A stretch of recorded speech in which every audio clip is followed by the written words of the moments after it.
bon, il paraît que c'est dangereux pour la santé. Tant pis. Cette connaissance des effets néfastes du sucre ont conduit les fabricants à proposer des boissons sucrées avec des faux sucres, avec des édulcorants comme l'aspartame.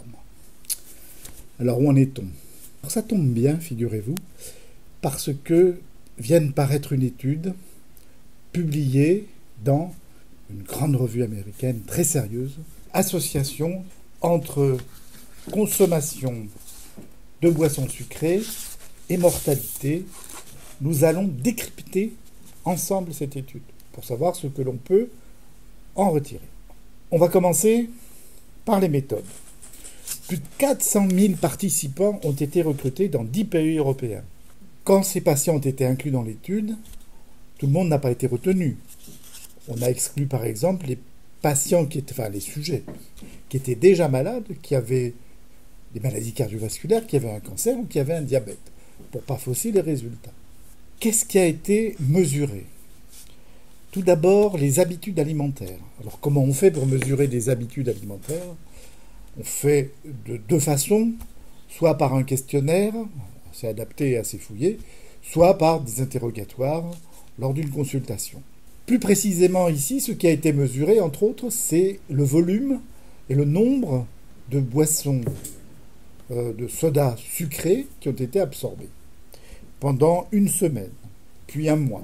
Ce pouvait être des colas, des boissons à l'orange, au citron, enfin de toute nature, de la limonade, etc. Bon, d'ailleurs, j'ai soif. La différence a été faite entre les boissons sucrées avec du vrai sucre, boissons sucrées, et les boissons sucrées avec du faux sucre. Qu'est-ce qu'ils ont fait après, ces auteurs? Eh bien, ils ont suivi les gens pendant 1 an, 2 ans, jusqu'à 10 ans, et plus, selon les pays. Puis après, qu'est-ce qu'ils font? Ils comptent les décès. Parce que si on regarde le nombre et le type de maladies qui arrivent, on peut discuter, le diagnostic n'est pas fiable. Tandis que mort ou vivant, on ne discute pas. Quelles relations ont alors été montrées entre ces morts et la consommation de soda?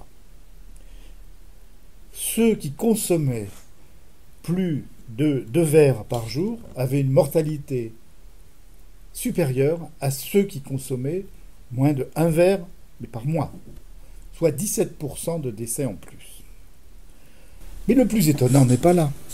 Le plus étonnant, c'est que ceux qui consommaient aussi, dans les mêmes proportions, des sodas, mais sucrés avec des édulcorants, avaient eux aussi une mortalité supérieure.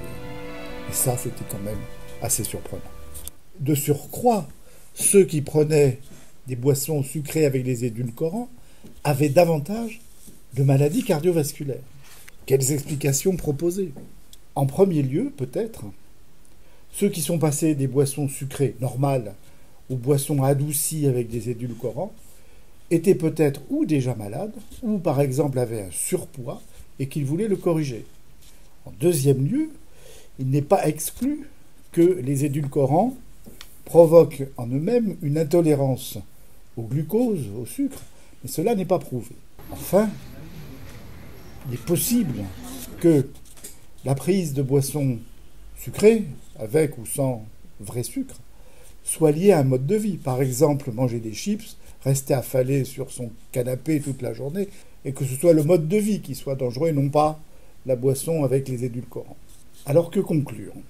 Qu'il s'agit là d'une étude d'observation, et que cette observation montre que la consommation de boissons sucrées, avec du vrai sucre ou avec du faux sucre, conduit à une surmortalité, mortalité toute cause, ou pour le faux sucre, à davantage de maladies cardiovasculaires. Pour aller plus loin, il faudra là encore poursuivre nos efforts.